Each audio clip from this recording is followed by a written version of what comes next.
M&A, 즉 인수합병. 아시겠지만 어떤 기업한테는 이게 엄청난 성장의 기회지만 또 어떤 기업에게는 끝없는 혼돈의 시작이 되기도 하거든요. 자, 오늘은요, 이 높은 리스크를 어떻게 짜릿한 성공으로 바꿀 수 있는지 그 비결을 한번 파헤쳐 보려고 합니다. 네, 바로 이 질문이 오늘 이야기의 핵심입니다. M&A는 분명 성장을 위한 강력한 도구인데 이게 꼭 양날의 검 같단 말이죠. 그럼 성공하는 사람들은 도대체 뭐가 다른 걸까요? 지금부터 그 비밀을 하나씩 열어보겠습니다. 성공적인 M&A의 첫걸음은요, 바로 여기서 시작됩니다. 바로 탄탄한 운영 시스템을 갖추는 건데요. 이게 없으면 시작부터 삐걱거릴 수밖에 없겠죠. M&A 프로젝트 한 번 시작하면 정말 정신없죠. 아마 경험해보신 분들 많을 거예요. 이메일함은 긴급 표시로 가득 차고 모든 업무에 최우선 딱지가 붙는 상황 말이죠. 근데 이렇게 되면 어떻게 될까요? 그렇죠. 결국 아무것도 중요한 게 아니게 되고 팀은 방향을 잃고 헤매게 되는 겁니다. 해결책은 생각보다 간단합니다. 바로 우선순위 백로그 하나면 되거든요. 자, 먼저 여기저기 흩어져 있는 업무 목록을 하나의 마스터 리스트로 합쳐서 모두가 투명하게 볼 수 있게 하고요. 그 다음엔 가장 중요한 일부터 순서대로 쫙 정렬해서 팀의 집중력을 높이는 거죠. 그리고 마지막으로 정말 딱 5분만 투자해서 팀 전체가 이 시스템을 이해하도록 만들면 모두가 같은 목표를 향해 달려갈 수 있게 됩니다. 예전에는요, M&A를 할 때 흔히 정해진 플레이북을 따랐어요. 마치 요리책 레시피처럼 모든 딜에 똑같은 규칙을 적용하려고 했던 거죠. 하지만 현실은 다르잖아요. 모든 딜은 저마다의 이야기가 있고 상황이 다릅니다. 이런 낡은 방식은 오히려 새로운 기회를 막아버리고 우리를 터널 시야에 가둬버리는 거죠. 그래서 요즘엔요, 이 딱딱한 플레이북 대신 유연한 게임 플랜이 필요하다고 말합니다. 자, 둘의 차이가 뭐냐면요. 플레이북에 무엇을 할 건지, 그러니까 정해진 규칙에만 집중한다면 게임 플랜은 어떻게 우리가 함께 일하고 소통할 건지에 대한 원칙을 세우는 거예요. 결과적으로 훨씬 더 민첩하게 그때그때 상황에 대응할 수 있게 되는 거죠. 자, 이렇게 훌륭한 시스템을 갖췄다고 해도 결국 중요한 건 사람이죠. M&A 성공의 핵심은 결국 효과적인 소통에 달려있거든요. 그래서 이 부서 간의 벽, 우리가 흔히 사일로라고 부르는 이걸 허무는 게 정말 중요합니다. 이 벽을 허무는데 아주 강력하면서도 간단한 방법이 있어요. 바로 1일 스탠드업 미팅입니다. 핵심 규칙은 딱 3가지예요. 첫째, 15분을 넘기지 않아서 서로의 시간을 존중하고요. 둘째, 어제 뭐 했는지, 오늘 뭐 할 건지, 그리고 뭐가 막히는지를 공유해서 투명성을 높입니다. 마지막으로 서서 진행하는 거예요. 이게 모두를 집중시키고 회의가 늘어지는 걸 막는 아주 효과적인 장치거든요.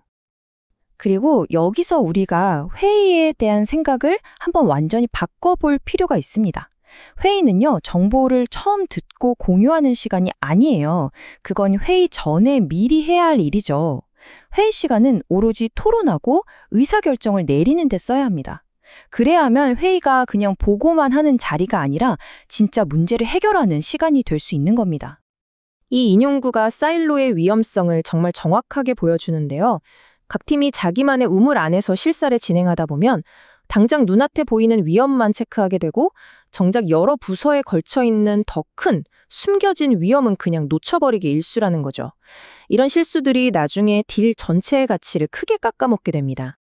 자, 이제 좋은 시스템도 있고 소통 방식도 개선했어요. 그럼 이제 한 단계 더 나아가야겠죠? 단순히 일을 잘 처리하는 것을 넘어서 과연 이게 올바른 일인가를 생각하는 것. 바로 전략적인 사고방식이 필요합니다. 전통적인 M&A에서는 흔히 실사팀이 일을 다 끝내고 나서야 그 결과를 통합팀에 넘겨주거든요. 근데 이 과정에서 엄청난 정보 손실이 발생해요. 마치 두 팀 사이에 건널 수 없는 깊은 골짜기가 있는 것과 같죠. 이러니 시간도 자원도 낭비될 수밖에 없습니다. 그래서 시스코나 구글 같은 앞서가는 기업들은요, 병렬 프로세스라는 방식을 씁니다. 이게 뭐냐면 실사 따로, 통합계획 따로 이렇게 순서대로 하는 게 아니라요, 그냥 처음부터 같이 해버리는 거예요. 통합팀이 딜 초기 단계부터 참여해서 실사 내용을 실시간으로 계획에 반영하는 거죠. 그러니까 계약서에 도장 찍을 때쯤이면 이미 살아 움직이는 실행 계획이 딱 준비되어 있는 겁니다. 정말 효율적이죠. 이건 팀을 구성하는 방식에 대한 생각의 전환인데요. 예를 들어서 재무팀, 법무팀 이렇게 기능별로 팀을 나누는 게 아니고요. 고객 유지율 10% 올리기 같은 구체적인 목표를 정하고 그 목표를 달성하는 데 필요한 여러 부서의 전문가들을 한 팀으로 묶는 겁니다. 훨씬 더 목표 지향적이고 효율적으로 일할 수 있겠죠. 그리고 여기 정말 많은 분들이 쉽게 지나치지만 어쩌면 M&A 성공의 가장 강력한 열쇠일지도 모르는 게 있습니다. 바로 공감인데요.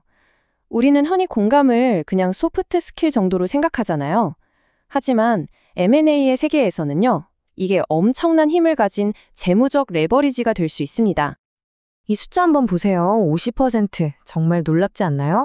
하버드 비즈니스 리뷰 연구 결과를 보니까 공감 능력이 가장 높은 상위 10개 기업이 그렇지 않은 기업들보다 무려 50%나 더 많은 수익을 냈다고 합니다. 결국 공감 능력이 직원들의 불안감을 줄여주고 더 적극적으로 협력하게 만들어서 이게 고스란히 재무적인 성과로 이어진다는 아주 명확한 증거인 셈이죠. 자, 이제 거의 다 왔습니다. 마지막 단계인데요. 한번 성공했다고 해서 끝이 아니겠죠?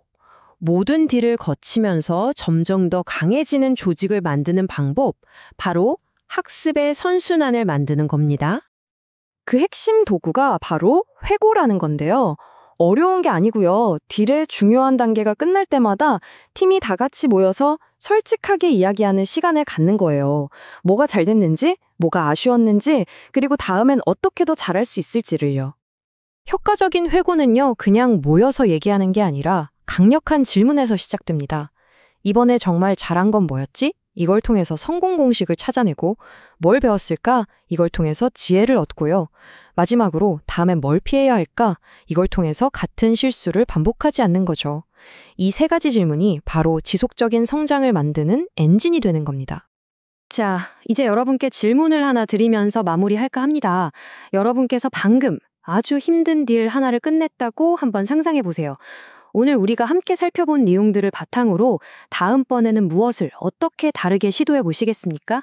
이 질문에 대한 여러분만의 답이 앞으로의 M&A를 혼돈이 아닌 눈부신 성과로 이끌어 줄 겁니다.